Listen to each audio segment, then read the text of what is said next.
really good anti-anxiety, anti-cramps, good for if you overeat, overdrink, that kind of thing. Hello and welcome to the Herbs with Rosalee podcast, a show exploring how herbs heal as medicine, as food, and through nature connection. I'm your host, Rosalee de la Forêt. I created this YouTube channel to share trusted herbal wisdom so that you can get the best results when relying on herbs for your health. I love offering up practical knowledge to help you dive deeper into the world of medicinal plants and seasonal living. Each episode of the Herbs with Rosalee podcast is shared on YouTube as well as your favorite podcast app. Transcripts and recipes for each episode can be found at herbswithrosaleepodcast.com or through the link in the video description. Also in the video description, you'll find other helpful resources. For example, to get my best herbal tips, as well as fun bonuses, be sure to sign up for my weekly herbal newsletter. Okay, grab your cup of tea and let's dive in. I feel like I've kind of known Leslie for as long as I've been an herbalist. She's always been around in the internet ethers, but this is the first time I've sat down with her and I was so enthralled. Leslie's winding story of learning about herbs through the decades was fascinating and a reminder of how hard it was to find herbal information not that long ago. And I loved how she learned things so organically. Anyway, I'll let you listen in on about that. But I was also intrigued by her extensive information about Magnolia as herbal medicine. I adore this tree. It's so beautiful, absolutely stunning. And now I just have a whole other level of appreciation for it.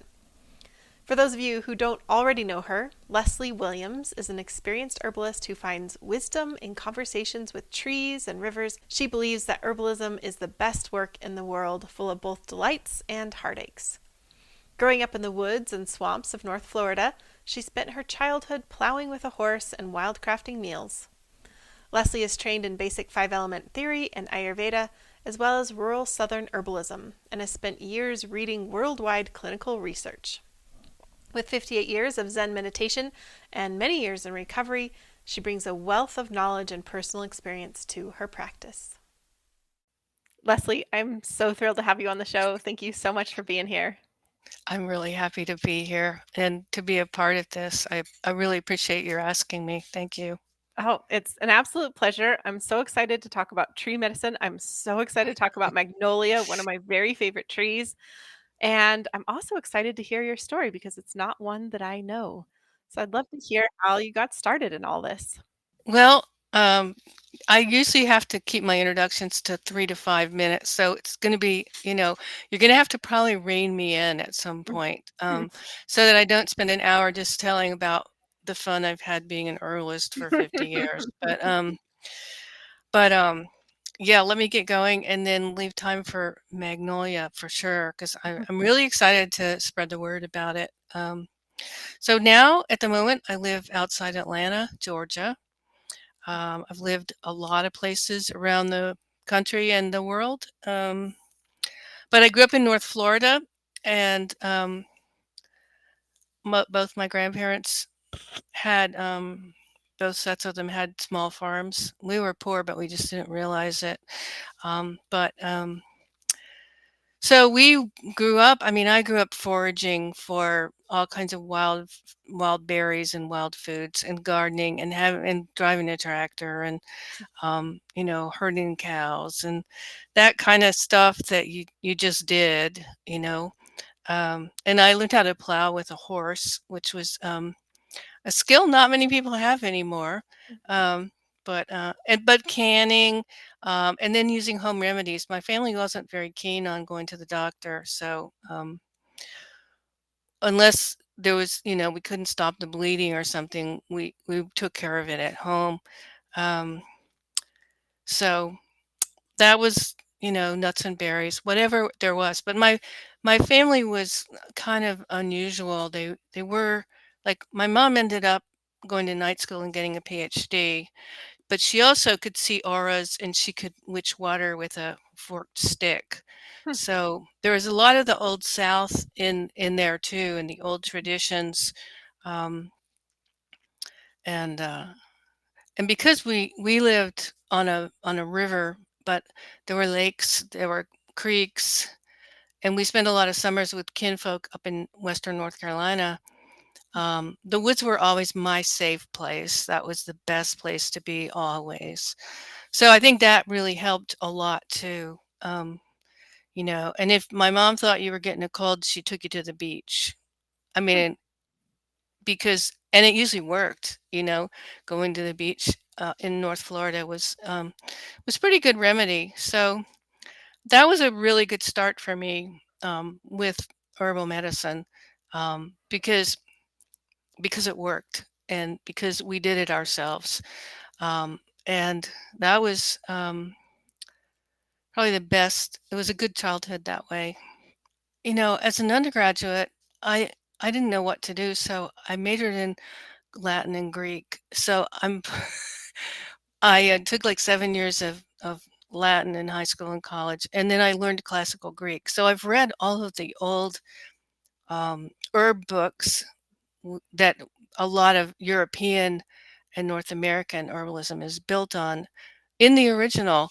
Um, I don't think I'd do it again, but I have have read them. Um, so that was kind of a real push too, because they were talking about all the plants that we use now still, all the Mediterranean plants, especially, and a lot from North Africa and the Middle East.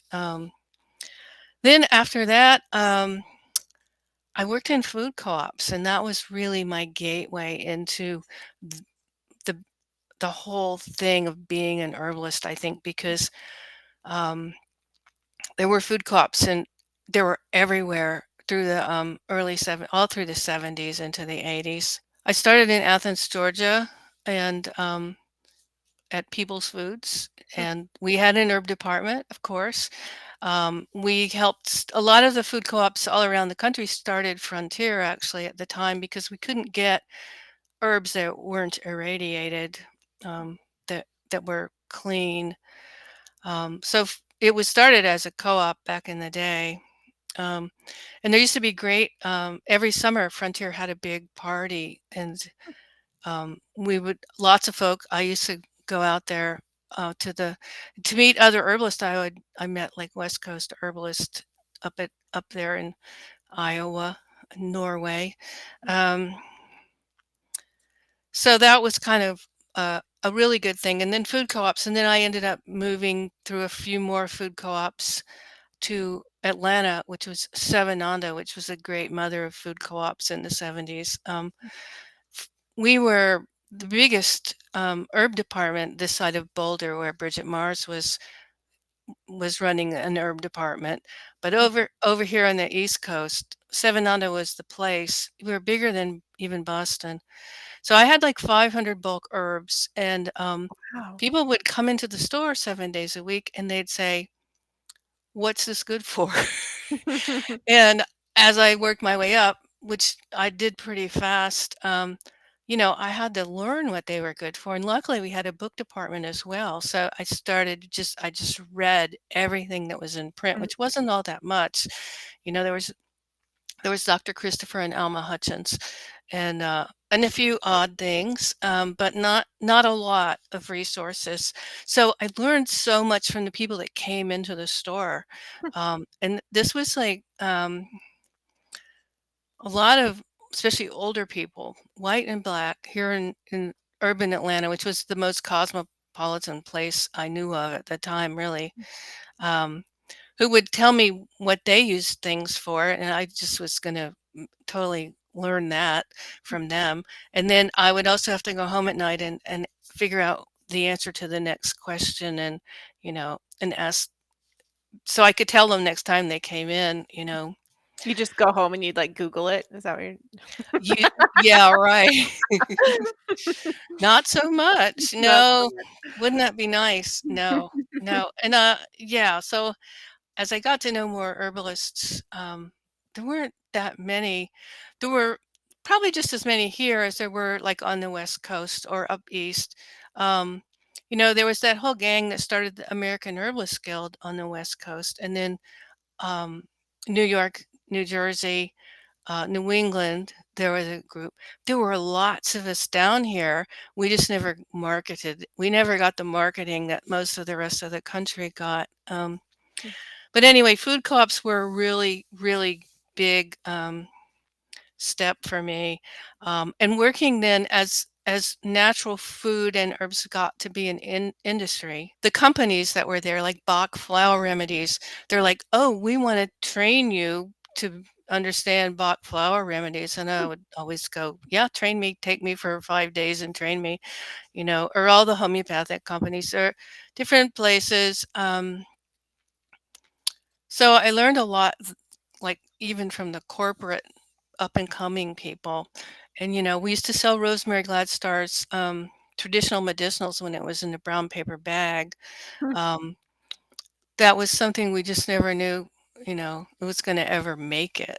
So fun to see. And, in KP Calsa, when we were all young, all these people, we would see each other at the annual Natural Food Expo, of course, all through the years. Um, but I learned a lot too from my brother Cy and a lot of his friends at Short Mountain. They were called the Radical Fairies, and they were mostly men who went back to the land and really just wanted to throw out most of the rules that there were. But they were really good farmers. And actually, if you know of a lot of the fermenting books, um, a lot of them started out there with the fairies in Short Mountain. So I learned a lot from them because they were living on the land and they were totally interested in herb things and they were encouraging me. And we all sent off and got our reverend papers from, mail $10, and it actually might have been free. So I was the Reverend Leslie Williams, so that if the FDA came, because they used to come and try to arrest people. We knew people that got arrested for practicing herbalism, so we would always do it in the name of this is our faith. So I still have my paper from back there in the 70s. But then in the early 80s, I had a teacher, an herb teacher, who had studied with William Lasassier. Actually, they were housemates. He's an herbalist still too. And David Winston studied with him a little. He studied with William later, but my teacher, Paul Olko, was incredible. He's still an incredible herbalist. And he taught triune theory. So I learned that really early on to formulate herbs in crazy and wonderful ways of 9 herbs in many triangles, as well as Chinese theory and a lot of Ayurveda. So as the years went by, I ended up working for an international Ayurvedic herb company. So I had to go back and actually study Ayurveda. I used to fall asleep in class, and I thought it was kind of silly, but and that's why I ended up taking East-West course because I had a job where I had to know what I was talking about, and I had slept through too many classes, so that helped. That helped a lot. So I moved to Cincinnati, for about 4 or 5 years, I was just about 2 miles from the Lloyd Library, if you know what that is, from the eclectic physicians in the last century and a half, almost two. Um, they were the herbalist of the day, and they were pretty sane in a lot of ways. But a lot of herbalists through the years, even like Jean Rose, have donated their herbal collection, their books, to the Lloyd Library. So I could just go down there and read. So that helped my education a whole lot more, actually. That was amazing. Um, but before that, I mean, I had studied with Paul for 2 years. We had an underground clinic here in Atlanta, um, literally in someone's basement. Um, and we did a lot of clinical training. He was really good. We learned all the old stuff like iridology and a lot of Chinese, like facial lines. What does that mean? But also just practice doing intakes and working with people. It was great. So the Lloyd Library, yes. Beyond that, I worked in some I've worked in some other stores. I also worked for, a company, a friend of mine in my neighborhood actually, who was a cosmetic chemist, started a company and knew that I was an herbalist, and so she asked me just, to help. And so I was just starting a business called Kate's Soap, which ended up being an international body care company, but we sold it eventually. Um, but mostly we did make soap as well as a whole line of like native plant, body care stuff, all kinds of clean things and herb formulas. So I worked for them and they ended up um, probably being the first company that really took neem so seriously. A lot of my friends still tease me about neem because if we don't know what to do, I'll just say put neem on it, it'll be fine. And so we were importing it. We had organic farms in India. We were importing it, organic neem here to make product, as well as in Ayurvedic formulas like from India. And I learned a lot more about in Ayurvedic working really with that, doing that. So I really, um, and formulating stuff too. But I had been doing that. Wherever I worked, I ended up formulating, although I wasn't really smart enough to say that I'd like a percentage of this in the future, since I formulated these great formulas that you now sell.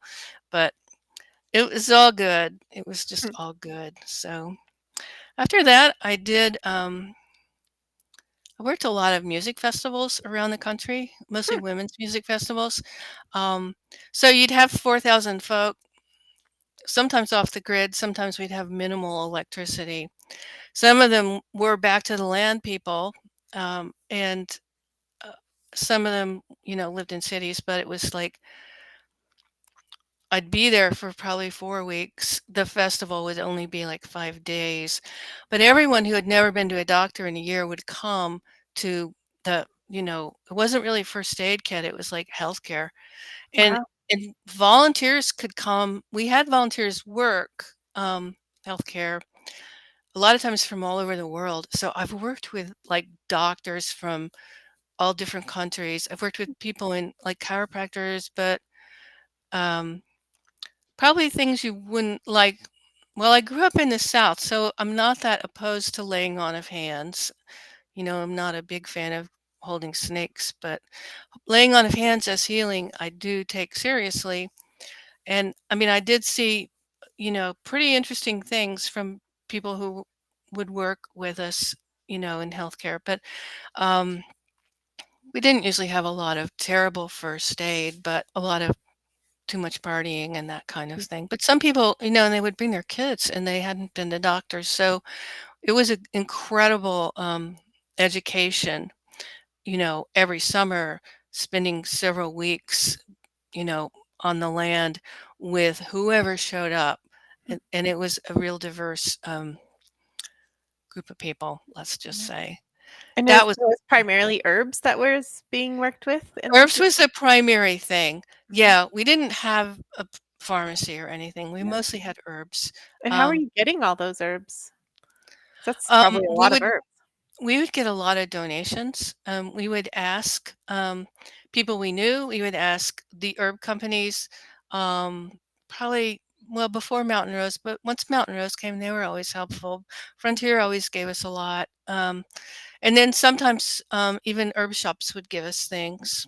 Hmm, So wonderful. um, we just really had not much budget, but we made it work, and it was useful because if suddenly, like one year, someone who was supposed to lead healthcare at a nearby conference couldn't come, and they said, "Will you run it this year? Because we know you know how to do it." And I was like, "Yeah, sure." So there were all these herbs I had not selected, and I'm like, "I've never worked with these herbs." It made me have to learn like Mm, 3 dozen more herbs that weren't my daily favorite go-tos. So it mm, was really good. mm. Kinda reminds me of your early days at the food co-op too. You're kinda A put in this lot. It position where was a you're like, "Okay, I have to learn now." now I have to learn these things. Exactly.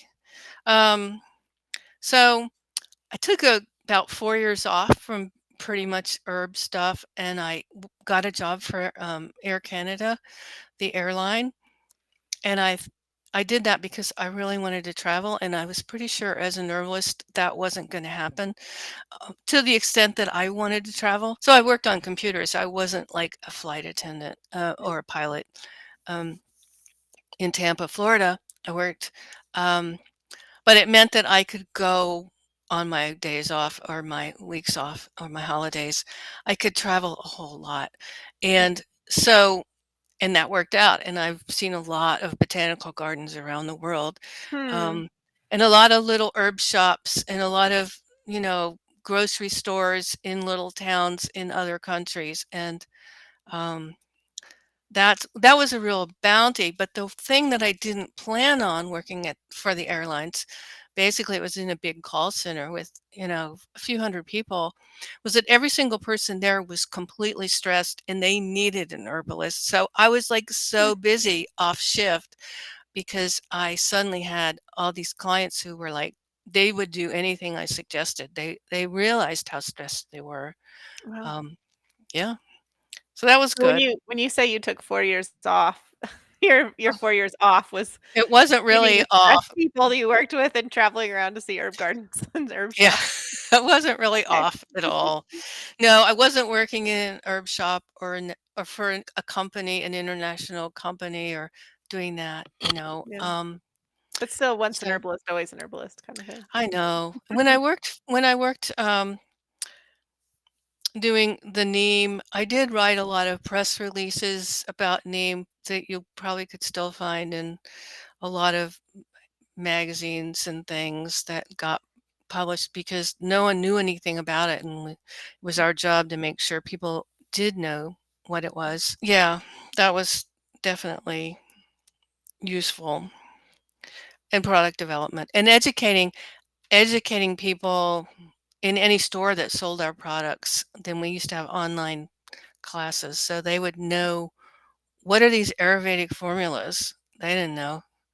They're just in their little herb shop, you know. So anyway, All of that is so fascinating, Leslie, and something my mind is going back to is back to the very beginning when you were talking about how you've read all of these our ancient classic herbals, and you've read them in their original language.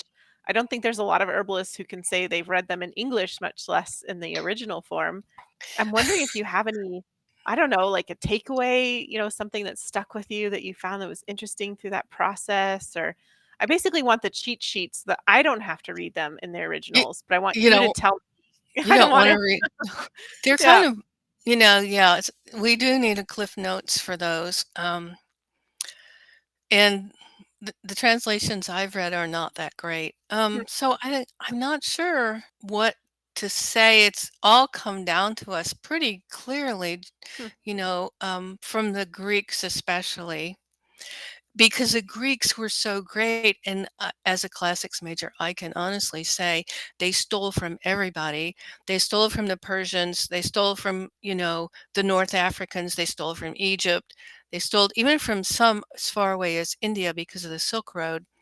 Um, mm, so their medicine is not just local. They were really smart. And as people came there, and it was a trade center, um, plus Alexander the Great was, you know, conquering the world. So there was a lot of commerce. And so they learned incredible amounts of herbalism and wrote it down, which was what they mm, did great. Um, mm, you know, and then the Romans basically took the Greek model and just reinstalled it in Latin. So, but they did think about it. They were pretty deep thinkers. But the Greeks were really the ones who put it all together. And I mean, I'm sorry about the Alexandria Library in Egypt burning, but because we probably would have a lot more mm, information than that. The other part that we don't talk about, and I didn't realize until much later, was, and there's lots of new translations of Persian and Arabian medicine and Iranian, what's now Iran was Persia, they're coming out now with really good translations, and that's really good medicine. And a lot of the planting zones, which you live in zone 7 or B or whatever, a lot of the planting zones go all the way around. So a lot of the same plants in China, in Korea, here grow here, which has been really the best thing, I think. We can learn the traditions of the plants that which now live here, like it or not. They might be invasive, but they're here. So we should Mhm. learn to use them. Mm. Yeah. Yeah, it's interesting that there's a lot of great translations of Persian medicine coming out because I know the Iranians, a lot of great current day research is coming from Iran. It's great. Yeah, Yeah. the last 10 years have been a bounty of research coming out of there. It's true. Yeah, and I did have a I did work several years, and all I did was collect that. I spent my life on PubMed, um, Mhm. because the company had to have documentation for everything they Right. sold as a supplement. There had to be research to back up anything we said. So my job was to find the research. It was Mm. great. I still do it because I got so it was just enjoyable. There's new stuff all the time, and some of the All new the stuff is 1,000 years old. time. It's just not been here. And part of that too, I think, is like I grew up in the rural South mostly. Um, and I went to grad school in the rural South even. In community education, which is pretty much what I do as an herbalist. So that was useful. I did finally join the Herbalist Guild. My friend Patricia Howell kind of nagged me until finally I said, okay, I'll do it. None of my clients really ever asked me at all, but it seemed fun. So I Mhm. did that. And, I served on the board for a while for the guild, and I served on the admissions committee for people. And now I like to say I'm kind of retired from that. I'm working on some other things. But the one thing I have done, and the reason I like having an RH is because I've gotten invited to teach at conferences all over the country. Mm. And I like that. Yeah. Yeah. I like teaching. It's just so important. But I have taught I don't know if you've ever heard of it, the Herbalist Roundtable with Leslie Alexander. The Mhm. Leslies, we go by, the Leslies, and, like, we're the most different people. She's a PhD in scientific toxicology research and and a very good herbalist for 20 years. She studied with, Richard Mendelbaum, um, and it's taken a while, but and I'm like a person that I'm really grounded in, like, a lot of folk remedies, but also the hard science is really important and the research, not to mention the woo. I'm really into that, the spirit end of it as well. Whatever anyone thinks, I Mm. still am. Yeah. Yeah. So I love we that do you're teach. combining all of it, that's It's wonderful. it's a mashup. Yes. So yeah, so we've done that 12 years and online. Well, first it was in person, but we both moved. So yeah, we do it online, and people get to practice clinical, and that there's not many places for people Mhm. to do that. So Yeah. I still do that, and it's really amazing to get together with like 9 herbalists and everyone does their spin on a case. Mm. Um, so that's been a real meaningful sort of thing I've done. And so now I teach a 1-year class locally because Mm. I'm tired of I've taught a lot online over the years. I lived in Maine for a while and I kind of had to. Um, and then I do plant walks, and now I'm working on a couple books, and I see clients if they're really like friends of mine, or if they have a really difficult case, people with chemo, people with um, lupus, a lot of autoimmune conditions. But also, like when I was 30, I started in recovery. So it was really important to me to not lean as heavily into tinctures as the culture of herbalism was doing. And I teach tinctures, and I'm not afraid of tinctures. And I mean, I have alcohol in my office. But I don't drink, and I'm I work with a lot of people who are in recovery. So I've had to sort of learn a lot of ways to delivery systems for herbs for people that are convenience, but that are also going to be safe, whether they're trying to get over an alcohol addiction or heroin or meth or everything else that's out there this week. Um, then working with them and knowing the herbs that are going to be useful and effective, um, and safe. And so that's been a big part of my practice as Hmm. well. Yeah, interesting. It is Well, I'm interesting. excited to talk about the recipe that you're going to share with us because it's a non-alcoholic recipe. But before we get to the recipe, we should get to Magnolia. And you're well known for your tree medicine, and I personally love Magnolia just as a tree of beauty. Just those flowers unfurling in the springtime before the leaves come out. So anyway, I'm all for it. Let's hear about Magnolia. So let's hear about Magnolia. So you're in Eastern Washington, aren't you? That's right. Yeah. I lived in Spokane for a while, so I Hmm. know kind of what's there. So what kind of magnolia do you have there? There is none in the valley where I live, actually. So this is None? Oh, none. So this is a tree. We're in zone 4. So it's a tree that I admire from afar. oh, And that's yeah. I know there's some further down the West Coast, but I didn't know if they were up that far. yeah. But I know when I lived in Maine, there were quite a few magnolias up in that zone, um, but none of them were native, except maybe occasionally I would find Liriodendron, um, tulip, tulip poplar magnolia, Mhm. basically. Um, so I can talk a lot about the magnolias, and I want to say a lot of herb books that I came up on, and there's thankfully better choices now, were so Eurocentric. They were so strong on the European herbs, and there's nothing wrong with the European herbs at all, or trees.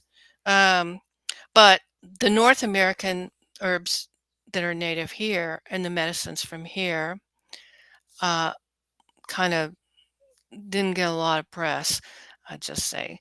So, and I do like to work with what's nearby. So I fell into trees pretty early on because um, we have a lot of trees, and I like trees. Probably I tell people more than people I like trees. Um, so there's a long history of use for magnolia, and I first learned about it must have been in the 80s. Um, there was a lot of research on it for helping people quit smoking tobacco. I can't say that it's like the greatest thing to help quit smoking tobacco, but some people have found it useful as a tea. Um, now, first, let me say too, there's a lot of kinds of magnolia. There's a lot of research out there and a lot of history of Magnolia officinalis, Chinese magnolia, which is almost extinct because it's been so over harvested. Um, but if you look in like a lot of Chinese materia medicas like Bensky, you can look. There's a whole column on magnolia. It's pretty good um, because it has been used in China, and they're all used in similar ways. They vary. Ch- Magnolia, all the magnolias, you use the flowers and the bark, generally not the leaves. And the buds, though, you can use the buds, but leaves, flowers, and bark. All of those are like bitter, and so they're magnolia is useful as a bitter in bitters. It's got a long history, especially in China, for upset digestion, whether it's nausea or diarrhea or bloating. It's or just a need for bitters, gallbladder, liver, fatty liver, that kind of thing. Magnolia is very um, effective. It has just a huge long history of use. Um, the bark is stronger than the flowers, but it's also an aromatic. If you start working with it, it'll make like a dark red tincture, and it smells aromatic the way cinnamon would, maybe. Oh, wow. Not quite like cinnamon, but it's got that same kind of aura about it. Anyway, so it's an aromatic tonic bitter. It's also relaxing. In Chinese medicine, it's used in formulas for depression, but I've taken it and use it for a lot of other things. It's also like if you look in Mormon in Native North American medicine, um, it's got such a long history of use as for anxiety Mm. um, and respiratory problems, cramps, seasonal allergies. So, yeah, these are things that are hard to find things that really work for. Seasonal allergies, um, gingivitis, it's moderating for diabetes. It's moderating actually for autoimmune conditions. Hmm. So, um, it's got a pretty broad base. So, natively, we have cucumber magnolia, we have ash magnolia, we have sweet bay magnolia. There's a lot of native magnolias, but they're not in your neighborhood. I'm sorry. But Hmm. what I've really found, because I don't really like going out and chopping up native trees that are in decline, people plant all these ornamental magnolias in their yard. At least, you know, from here to northern Maine, at least as far as Wisconsin. I don't know. I know there's some in Southern California, but they grow in Maine, and they have great pink flowers, you know, saucer magnolias, lily magnolias. There's a million varieties of them, and they're hardy as can be. And the flowers come on first, and then the leaves. Well, these are Korean, Chinese, and Japanese magnolias, but they're the more you start seeing them, the more you realize they're everywhere in people's yards, um, Hmm. and and they're amazing medicine. So I've had to dig into Japanese and Korean medicine as well. They say pretty much the same thing. You know, they're really good anti-anxiety, anti-cramps, good for if you overeat, overdrink, that kind of thing. So I use the native ones the most, and star magnolia is a native.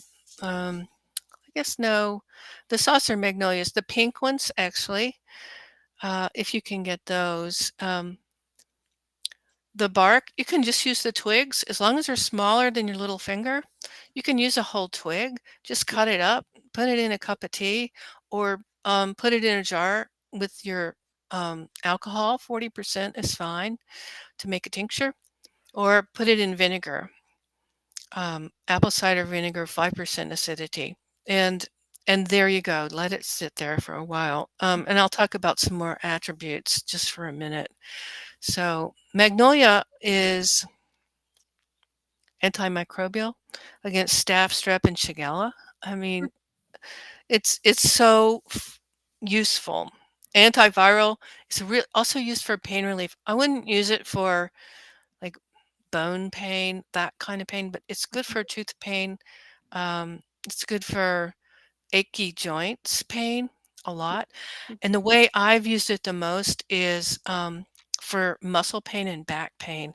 You can use, if you just extract the twigs in vinegar, use it as a liniment, just rub it on.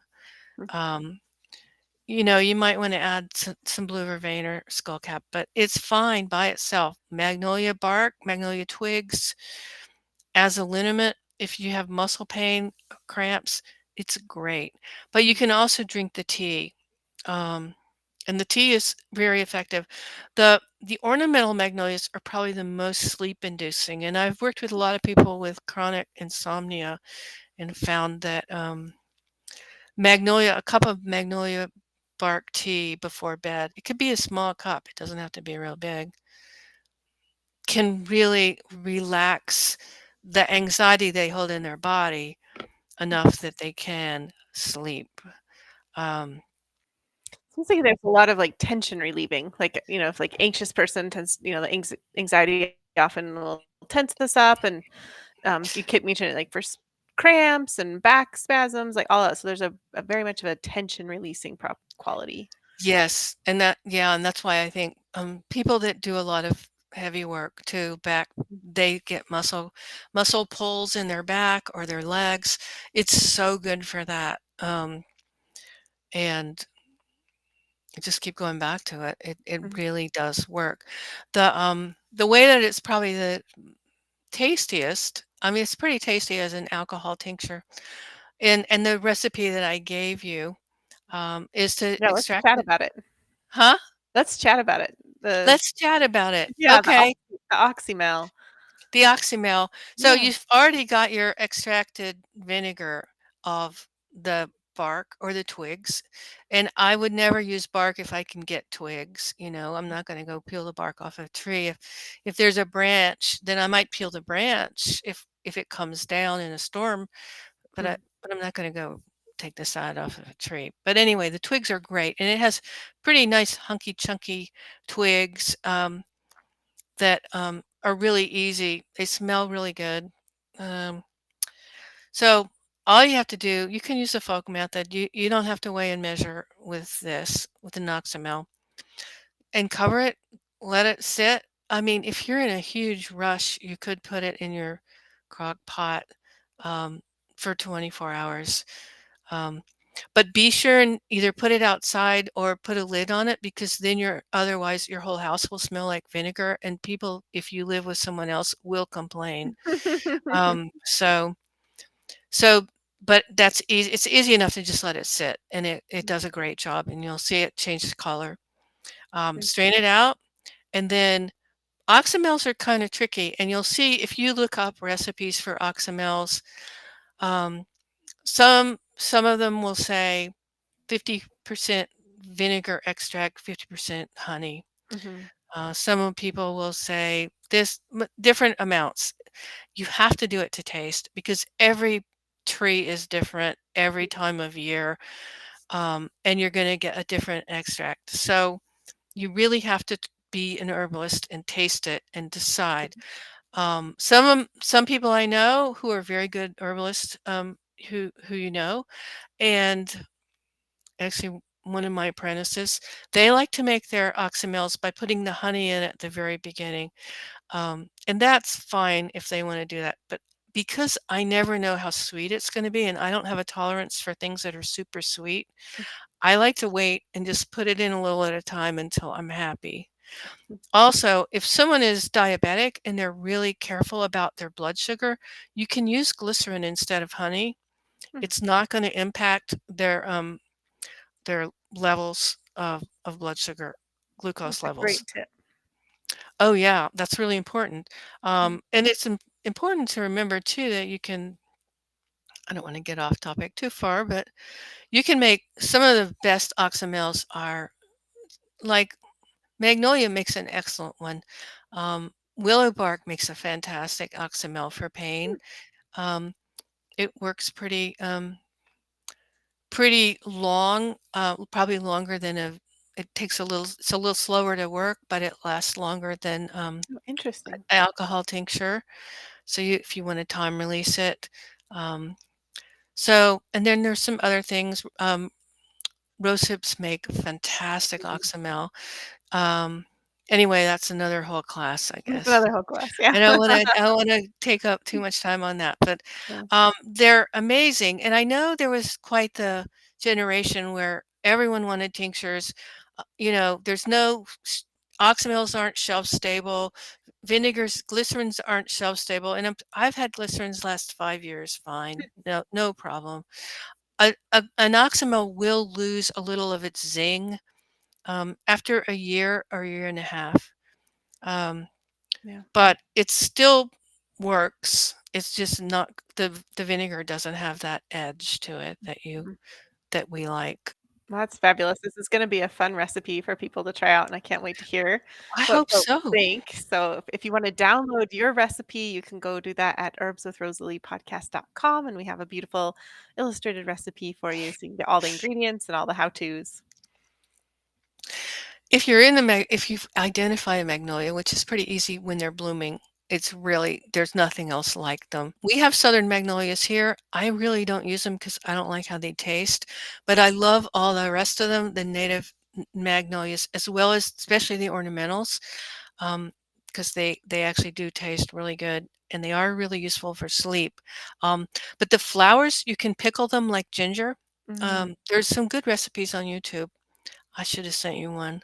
Um, but you can pickle them. There are students of mine who have decided that if you make a tincture of um, magnolia while it's blooming, if you get twigs while it's blooming, it's going to maybe have more um, hormonal balancing effect, let's just say. Interesting. Hmm.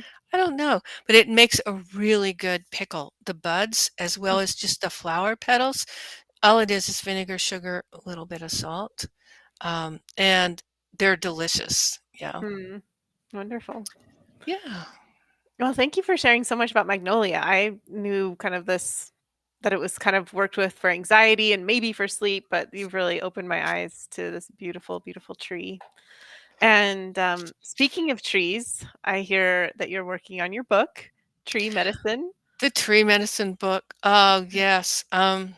Exactly. I am working on it. It's like it's got to get smaller now so that it can be, life size, not so big. But Hmm. yes, I'm Or working on the we treatment. should take it volumes 1 and 2 and It's 3. it's I'm here really for it. that might happen. Absolutely. Yeah. That's I'm wonderful. Well, we look forward to hearing about that when that is published. We have to have you back on the show to talk about other tree medicine. mhm. Do you have other projects that you'd like to share that you're working on? I do have another project that I'm very obsessed with, and that is um I think it's going to be a book. It's on herbalism for old people. Because as we age, and as an old person, and a lot of my clients now, because they're my friends, are old people too. Whether you want to call them elders or not, most of them don't really want to be old, so they don't like it. But Mm. we're old. Let's be real. We're happy we lasted this long. Um, all of the dosage that we learn as herbalists is not going to apply to someone 70 years old. It's wrong. Our digestion is going to be slower. We're not going to metabolize the same way. Um, Circulation is completely different. Blood pressure levels are not the same as what the quote normal is at your regular doctor. And this is all known. It's not I'm not making any of this up. I've worked with a friend of mine who's a nurse practitioner as well on some of the science of it. But so I'm working on an herbal book, and nutrition too, for how to be an herbalist for yourself, as well as for professionals who work with old people and want their practice to be a little more on point, not just general herbalism from 18 to 80. Because Mhm. yeah, so there's that. That's very important, and I'm very excited that you're working on this and looking forward to that. I know. I Yeah. know. People tell me like they go and get a bone density scan, a DEXA scan, and they go to their doctor and they say, well, here are your numbers and your percent of a hip, you're apt, only 10% chance of breaking your hip next year. And if it gets worse, come in and we'll give you some drugs. And they're like, but what can I do so I don't break my hip? So Yeah. that's our work, Yeah. is to explain, educate people, right? Mhm. Yeah. Mhm. Yeah. Well, I also wanna hear more about this book as it's, getting published, so we Oh, have to stay in touch, Leslie. okay. Um, Yeah, for sure. before Okay. you leave, I'm really excited for this last question for you because 'cause I'm truly curious what your answer will be. And this last question is, what do you wish you had known when you were first starting out with herbs? Oh, that it was the best job in the world. I Mhm. mean, I didn't really I just it was kinda like a hobby. It was kinda like my recreation. It wasn't like a serious real thing, I had to Yeah. have a real job.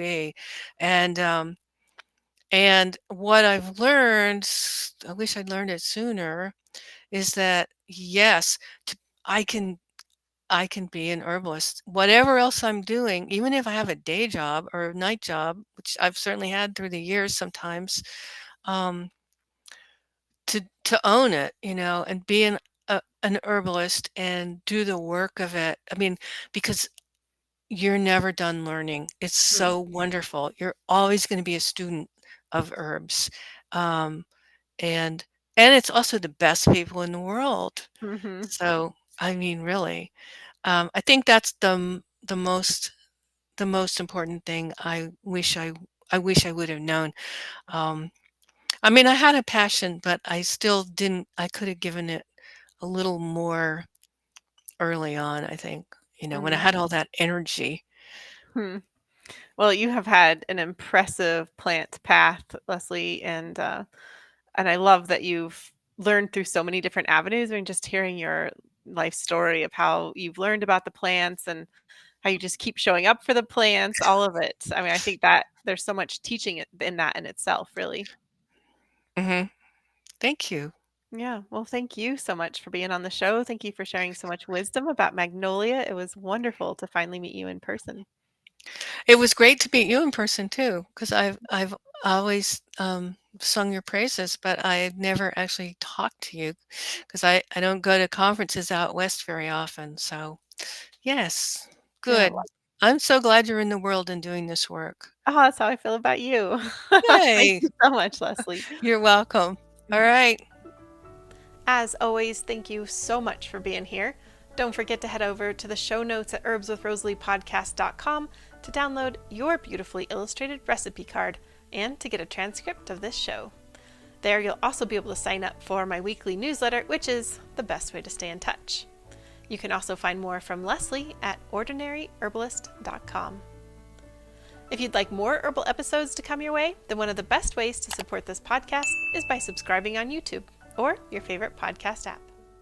I deeply believe that this world needs more herbalists and plant-centered folks, and I'm so glad that you're here as part of this herbal community. Also, a big round of thanks to the people all over the world who make this podcast happen week to week. Nicole Paul is the project manager who oversees the whole operation, from guest outreach to writing show notes to actually uploading each episode and so many other things I don't even know. She really holds this whole thing together. Francesca is our fabulous video and audio editor. She not only makes listening more pleasant, she also adds beauty to the YouTube videos with plant images and video overlays. Tatiana Rusikova is the botanical illustrator who creates gorgeous plant and recipe illustrations for us. I love them. I know that you do too. Christy edits the recipe cards, and then Jenny creates them as well as the thumbnail images for YouTube. Alex is our tech support and social media manager, and Karen and Emily are our student services coordinators and community support. For those of you who like to read along, Jennifer is who creates the transcripts for us each week. Xavier, my handsome French husband, is the cameraman and website IT guy. It takes an herbal village to make it all happen, including you. One of my favorite things about this podcast is hearing from you. I read every comment that comes in, and I'm excited to hear your herbal thoughts on Magnolia. Okay, you have lasted to the very end of the show. Well done. This means you get a gold star and this herbal tidbit. Well, there's over 200 species of magnolia trees, and these creatures are ancient. They date back around 100 million years. So that's pretty amazing. I cannot even fully conceptualize that. I was definitely really wishing I had my own magnolia tree throughout this entire interview. I've wished for it for years, and now I had the inspiration to look it up, and I did find magnolia trees for Zone 4.